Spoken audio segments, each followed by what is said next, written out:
Minsan kailangan gumawa ng video para real talkin ka para iparinig sa'yo kung ano yung dapat mong marinig. Well, kung hindi ka naman masasaktan kapag sinabi ko yung mga bagay-bagay na to, just keep on watching.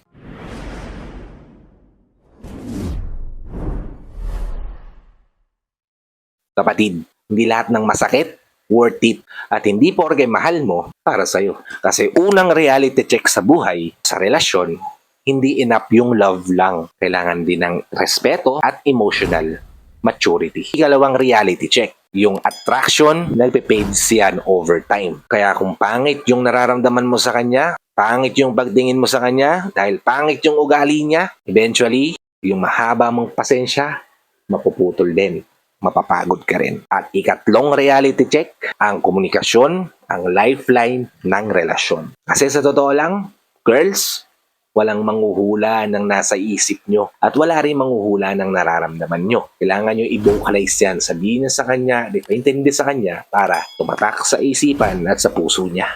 Ikaapat, kapag ramdam mo na red flag yan sa umpisa, red flag pa rin yan kahit pa mahal na mahal mo na.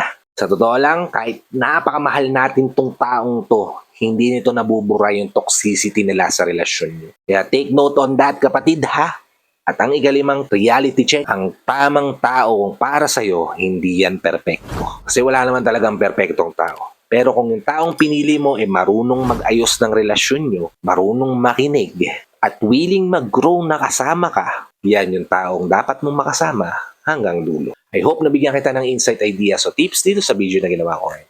If nabigyan kita ng ideas, insight o tips, please help me share this to your loved ones na posible rin natin matulungan ng video na to para nakatulong na kayo sa kanila. Nakatulong na rin ako sa kanila. Sa lahat ng OFW viewers natin at sa mga viewers natin dito sa Pilipinas na walang sawang nanonood, sumusuporta at palagi nakatune in sa bawat video na ina-upload ko, maraming salamat po sa paligyan yung panonood at pagsuporta. Kung bago ka pa lang dito sa channel ko, please consider liking this video. Hit the subscribe button and the notification bell para lagi kang updated sa mga videos na tulad nito na i-upload pa natin sa inaharap. So, hanggang dito na lang mga kapatid. Maraming salamat ulit sa panonood. I hope to see you all on my next vlog. Ingat ka dyan palagi kapatid. May God bless you and always protect you. Peace! Whenever your heart is broken